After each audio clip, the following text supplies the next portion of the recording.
ხوار ჩამოვარებინი სადმე სავანტყოფოში ხوار წამეყონე მშობლებისგან ფარულად თორნიკემ 13 წლის ასაკში სიცოცხლისთვის საშიში ინტერნეტ თამაში დაიწყო. ვის ანონიმურად უგზავნიდნენ მითითებებს. არ შესრულების შემთხვევაში კი იყო მუქარი შემცველი მესიჯები. ბავშვი შიშისგან დღისითაც ვერ გადიოდა გარეთ. ღამით კი საფნის ქვეშ დამალულს ძილი არ ეკარებოდა. ბიჭმა ამ ყველაფერს ვეღარ გაუძლო და შედეგად მას ფსიქიური აშლილობა დაეწყო. არადა ბავშვი სკოლაში გამორჩეული იყო კარგი სწავლითა და სხარდი გონებით. მე ოღონდ ფსიქიატრიული კლინიკაში არ დამაბრუნონ და წამლებს დავლებ და უკეთესად გავხდები.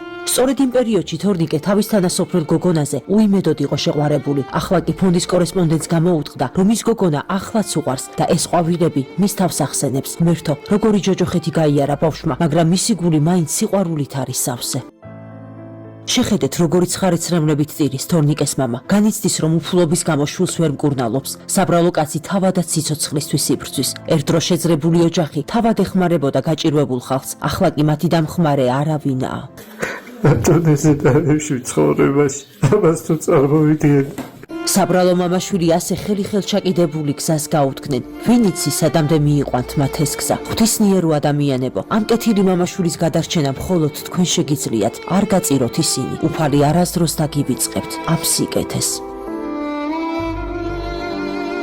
გადარიცხეთ ნებისმიერი თანხა ჩერნოვეცკის ფონდის ოფიციალური საიტის მეშვეობით.